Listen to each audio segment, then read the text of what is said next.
We're living in a world that's out of balance. The proof of that is just evident on the evening news, those shots of Baghdad with rioting and so forth. It's a sea of men. You might ask, where are the women? If you saw a picture of the United States Senate, you'd see a sea of men. Oh yeah, maybe a handful of women. But basically, it's those middle-aged, white-haired men that are predominant. Same with the other institutions, not only in America, but throughout the world. In America, the Bar Association, the medical associations, all the establishments and institutions are predominantly men. And of course, we've heard for years and years, hundreds of years actually, that yes, indeed, it's a man's world. And it's said as though that is the way it's supposed to be. But the world is out of balance, and it's been out of balance for about the last 6,000 years. There was a time when there was more equality between men and women as far as having power in society. But that has gotten distorted and lopsided over the centuries. And the result of this lopsided world is evident in the chaos that's prevalent throughout the world. The violence, the wars, the retribution, the pain and suffering, the need for revenge, all of that is a product of a world out of balance. So what this show is going to be about is finding a balance between the masculine and feminine energies within ourselves as individuals, because those energies within us are also out of balance. What's out of balance within us manifests a society that's out of balance. And so I want to talk about some of the things that happen in a world out of balance, when masculine energy has gotten twisted from patriarchy into chauvinism. What happens is competition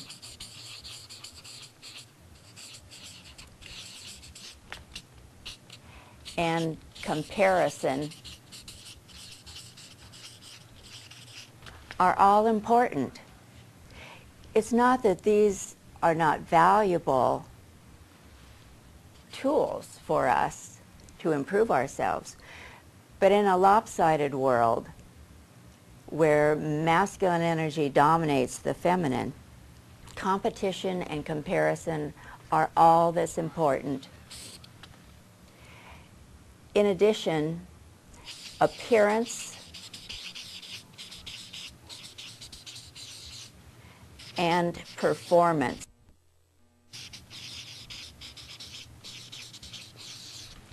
also, all the emphasis is on appearance and performance, with little substance underneath that being valued.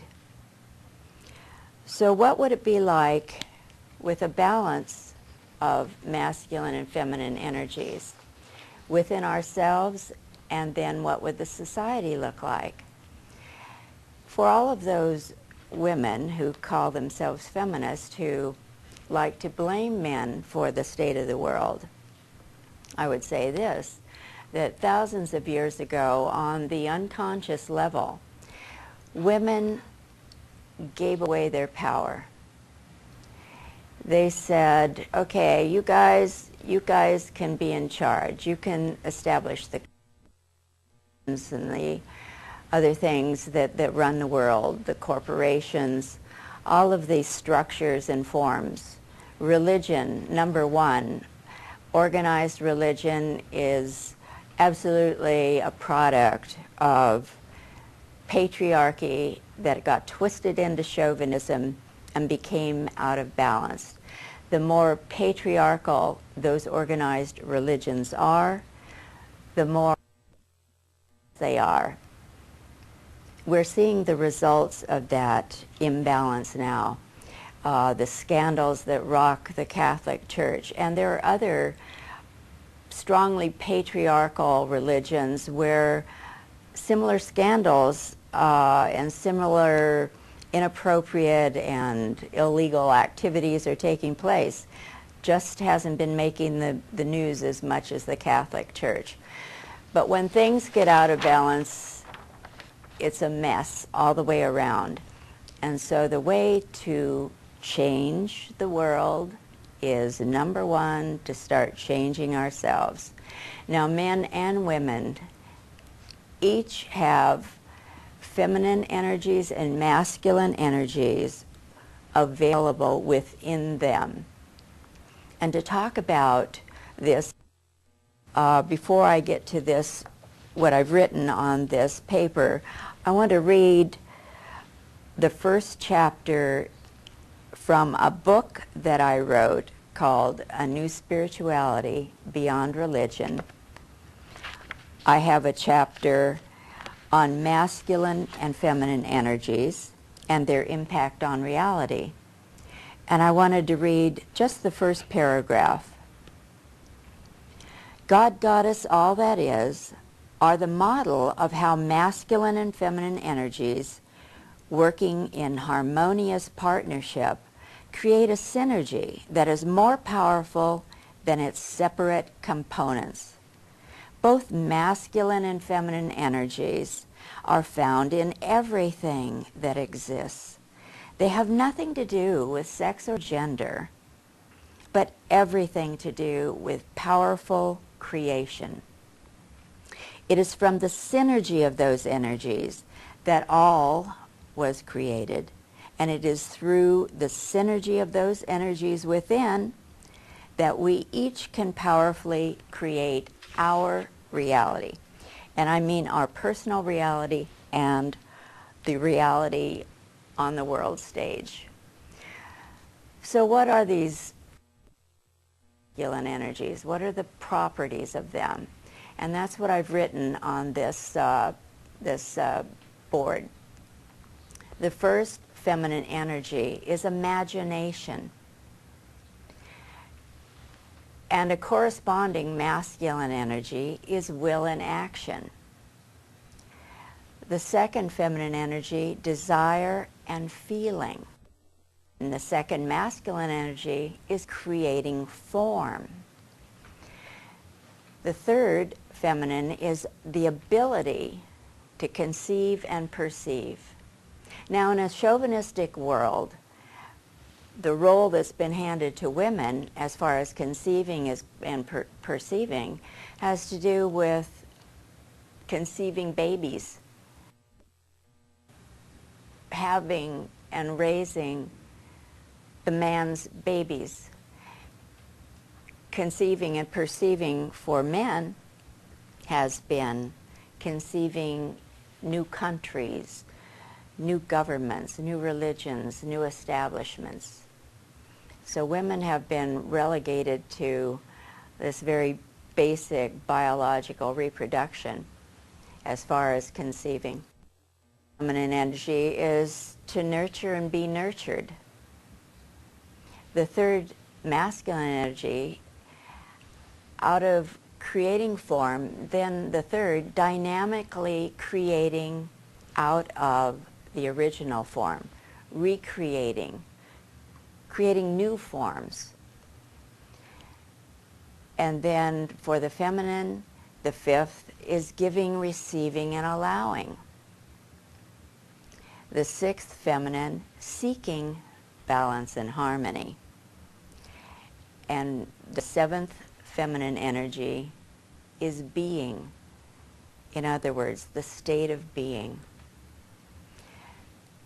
To complete the list for the masculine energies, it's produce new form out of the creation of the original form.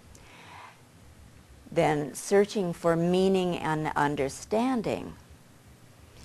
Sixth, provide and protect, providing for and protecting what has been created.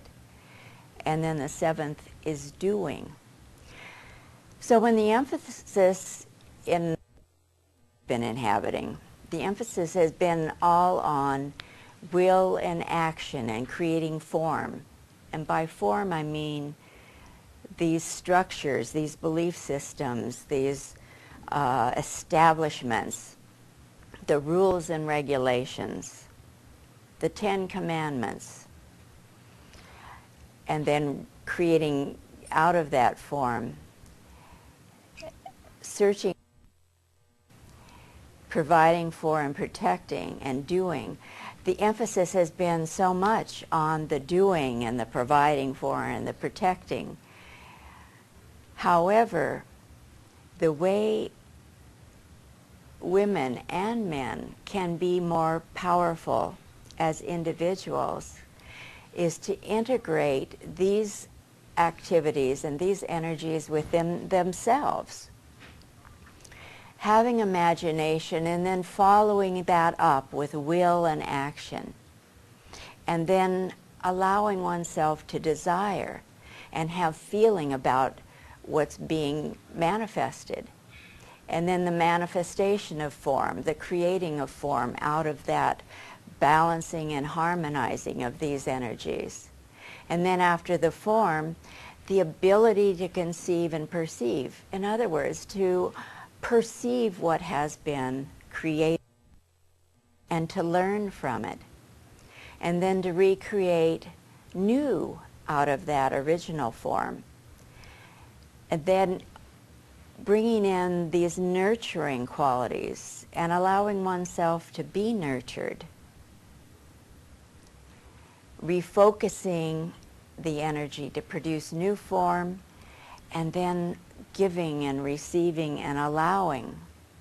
Giving of one's, receiving help, receiving assistance, allowing things to be, allowing people to be different.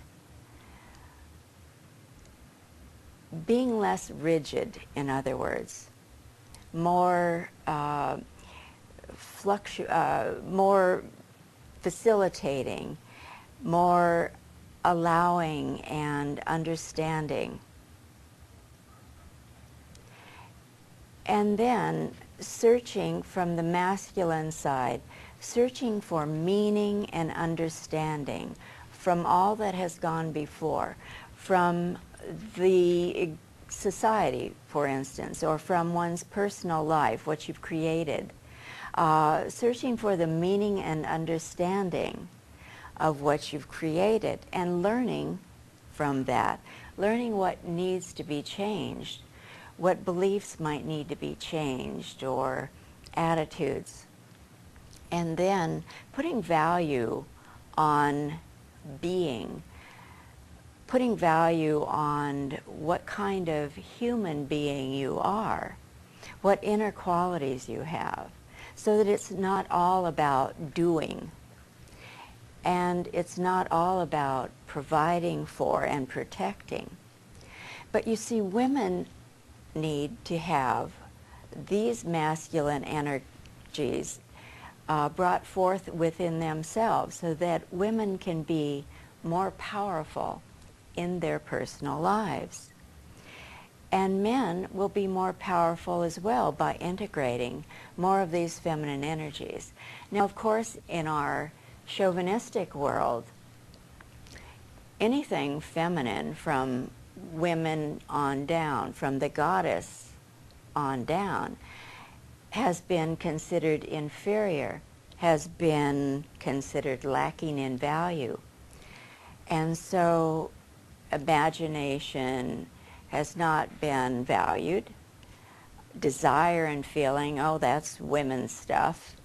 Conceiving and perceiving, as I mentioned before, for women that just means having kids, men's kids, husbands' kids, and raising them, nurturing and being nurtured.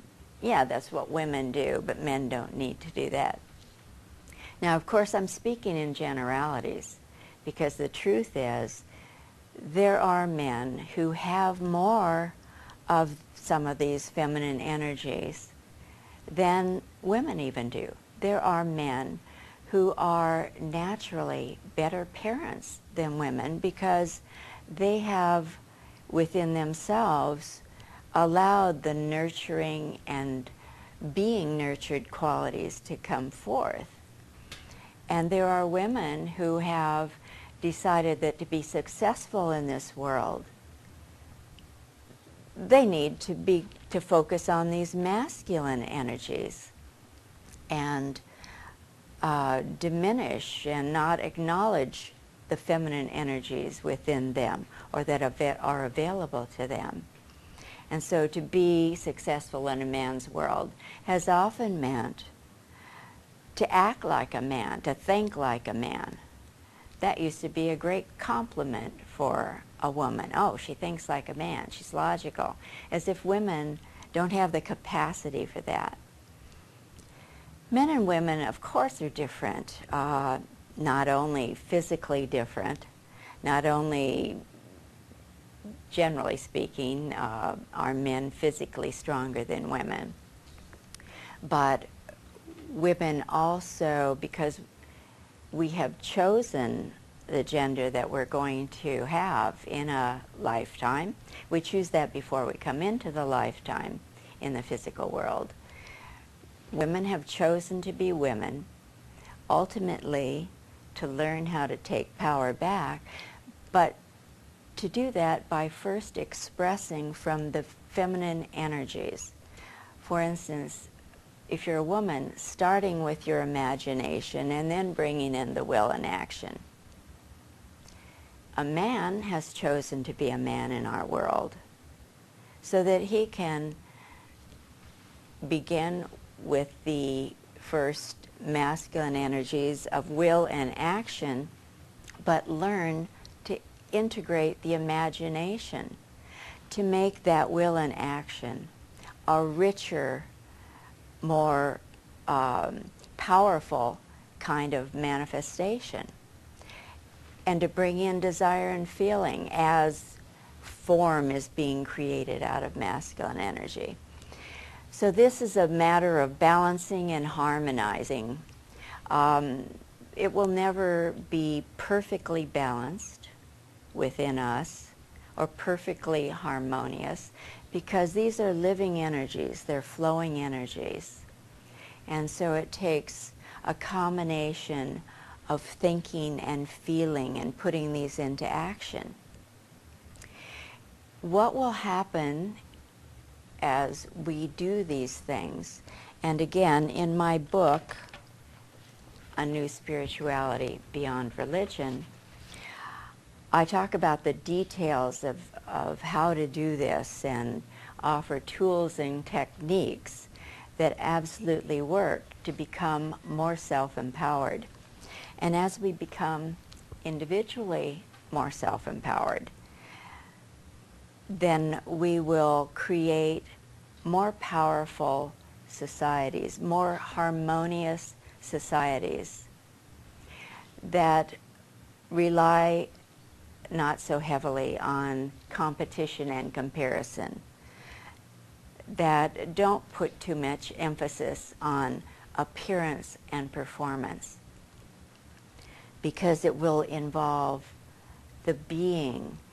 It will involve the soul and the spirit.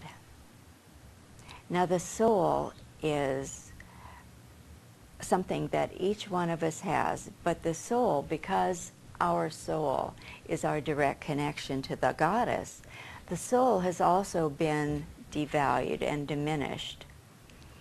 And our soul is what provides us with the beauty and the compassion and the forgiveness and gratitude energies. The spirit is our aliveness.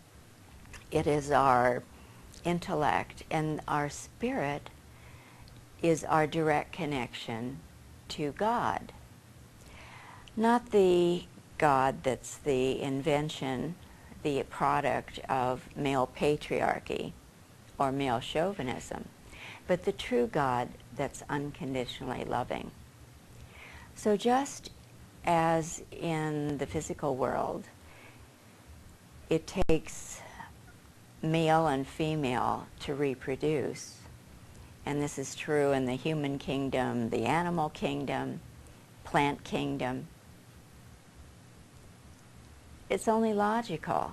It only makes sense that at the highest level of creation, the ultimate creators are also feminine and masculine energies, the epitome of feminine and masculine energies, the unconditionally loving goddess and God, creators of all that is. Somehow, over the thousands of years, that got distorted. There was a time when the goddess and God were acknowledged, were appreciated as creators, as co-creators. That was a time before organized religion. And there are archaeological findings that go back 10,000, 20,000, 30,000 years and more that show evidence of highly evolved societies that had their own art forms, their own spirituality,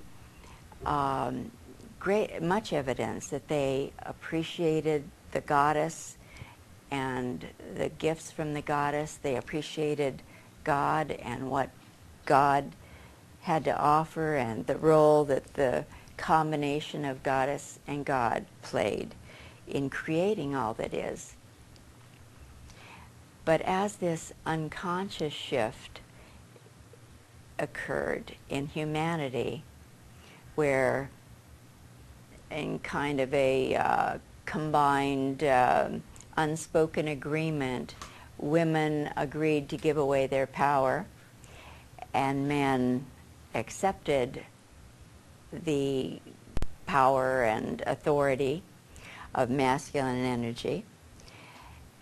The references to the goddess and God were deleted from religion, and as they were deleted and omitted and forgotten more and more, religions became the form, the belief structures, the lists of rules and regulations. And every religion went through a modification process over hundreds of years where the written texts were edited and re-edited. Things changed. Political influence came in. And the result has been this distortion, tremendous distortion, where there arose the ultimate masculine authority of the Father God, and the Father God that was invented in the various religions was then endowed with the worst of human energies: capricious, domineering, vengeful, punishing, cruel. So that it's no wonder that in this day and age, people more and more are turning away from organized religions, and they're trying to look for answers that are more aware, more satisfying to them. And so people are looking more and more for alternatives to organized religion. There are very valuable and powerful sources of information available these days. Many books have been written, metaphysical books such as mine, and other books that have new information in this information age. New information about the beauty, truth, and goodness of what it is to be a human being, and how much power we truly have. How we actually can become co-creators with Goddess and God, co-creators of our own lives, co-creators of all that is. And it's quite exciting. That's actually what each of us came into this lifetime to do. Learn how to become more self-empowered. Learn how to consciously create success and happiness. Learn how to powerfully balance and harmonize these feminine and masculine energies within us. So I want to thank you so much for your attention. Once again, this is Patty Paul. The name of the show you've been watching is Living Wisdom. And I'd like to say goodbye until the next time.